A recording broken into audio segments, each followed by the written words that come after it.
face à ce monde complexe où beaucoup de certitudes sont remises en cause, ne doutez pas. Soyez fiers de votre pays, de nos armées, parce que cette fierté est légitime. Nous sommes l'armée la plus efficace d'Europe, nous avons la dissuasion nucléaire la plus indépendante et autonome d'Europe. C'est une force inédite dans le monde qui est le nôtre. Soyez fiers de cela. Soyez convaincus que vous avez en main tout ce qu'il faut pour réussir, pour tenir notre pays indépendant face à tous les risques qui s'éveillent. Mais nous, Français, nous ne sommes pas les spectateurs ou les commentateurs du monde. Nous devons être à chaque instant déterminés. Nous sommes là pour agir pour prendre l'initiative, pour nous protéger, pour produire ce qu'il faut pour cela, pour redéployer de nouvelles capacités, agir dans l'immédiat pour protéger et aider tous nos alliés lorsqu'ils sont menacés, agir pour être des acteurs de stabilité partout où nous sommes engagés. Alors en ce début d'année, soyez déterminés et soyez en action, à l'offensive, au service de la stabilité et de la paix. Soyez fiers, soyez déterminés, ne subissez jamais et avançons. Parce que nous avons tout pour cela, tout pour le faire. Parce que c'est exactement l'histoire de notre pays. Parce que nous avons cette force et parce que nous continuerons de l'avoir. Vous l'avez compris, en ce début d'année, mes vœux sont des vœux pour vous, vos familles, vos frères d'armes, mais ce sont des vœux de détermination, d'engagement, de volonté. Ne lâchez rien et continuez. J'ai confiance en vous et je veux en ce début d'année vous redire ma fierté d'être là face à vous, ma fierté de l'engagement qui est le vôtre, car c'est ce qui tient nos armées chaque jour.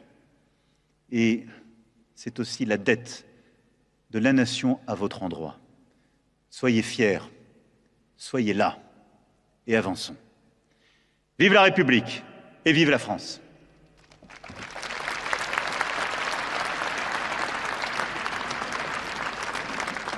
Nous avons aussi, depuis 9 ans, constamment porté la nécessité de renforcer l'autonomie stratégique européenne et de la renforcer pour nos armées. Nous l'avons fait au début assez seuls. Mais cette solitude ne doit jamais nous faire douter. Et je le redis ici avec force.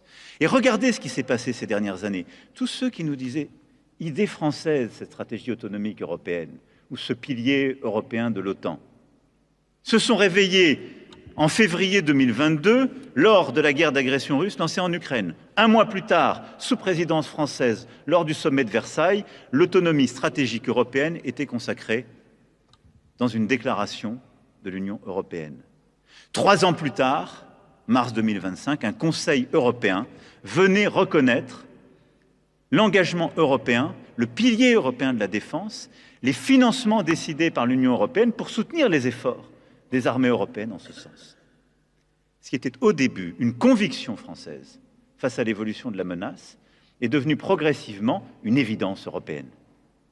Nous avons eu raison de commencer, même seuls, et de tenir cet effort. Grâce à nos armées, grâce à la cohérence de notre stratégie, nous sommes une puissance crédible de stabilité en Europe, en Afrique, en Indo-Pacifique. Nous le sommes partout, nous avons des territoires engagés, partout où la paix est menacée, et nous le sommes en étant crédibles, fiables et lisibles. Et c'est une qualité rare dans le monde qui est le nôtre. C'est pourquoi, pour évoquer l'actualité plus récente,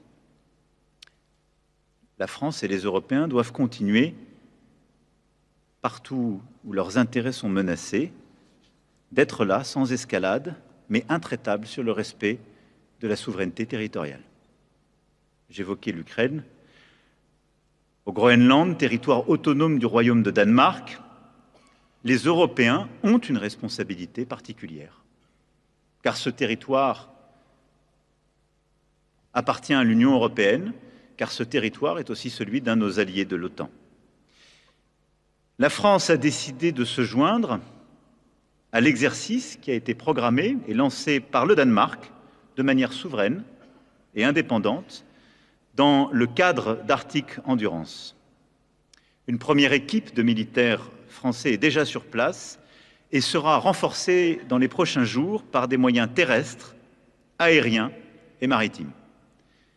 Et je remercie le CEMA d'avoir rapidement, au contact de son partenaire danois, organisé les choses et su répondre présent aux demandes très concrètes qui étaient formulées. C'est le rôle que la France doit jouer, celui d'être disponible face à l'évaluation de la menace, de savoir s'adapter et d'être aux côtés d'un État souverain pour protéger son territoire.